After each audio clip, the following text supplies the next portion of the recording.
पण गेले काही दिवस ज्या काही घटना घडल्या, मला असं वाटतं काही गोष्टींचं तुम्हाला सांगणं खूप आवश्यक आहे, गरजेचं आहे. त्यातला पहिला विषय म्हणजे कुंभमेळा.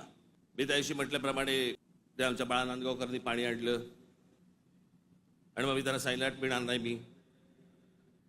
मग नव्याने वारं शिरलेल्या काही हिंदुत्ववाद्यांना असं वाटलं अरे मी कुंभमेळाचा अपमान केला. मूर्ख आहात का? ते आमचे नयन कदम जाऊन आले तिकडे. कुठे नयन? कसं वाटलं म्हणे आतमध्ये गेल्यावरती असं झालं म्हणे. म्हटलं नाही, खालून तर येत गेलं असेल एखादं.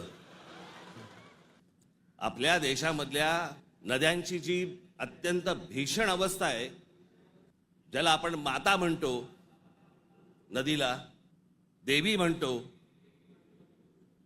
त्या नद्यांकडे आपल्या राज्यकर्त्यांचा आज नाही, आजचे राज्यकर्ते नाही, गेल्या अनेक वर्षांपासूनचे, मला आजही आठवते, गंगा साफ करावी असं पहिलं बोलणारी जे कोणी व्यक्ती मला आठवते मला राजकारणातली, ती म्हणजे स्वर्गीय राजीव गांधी. राजीव गांधी ज्यावेळेला पंतप्रधान झाले त्यावेळेला त्यांनी गंगा साफ करण्याचं काम सुरू केलं. तेव्हापासून अजून गंगा साफ करतायत. त्याच्यानंतर आता 2014ला नरेंद्र मोदीजी पंतप्रधान झाले, त्यांनी तेच सांगितलं गंगा साफ करणार.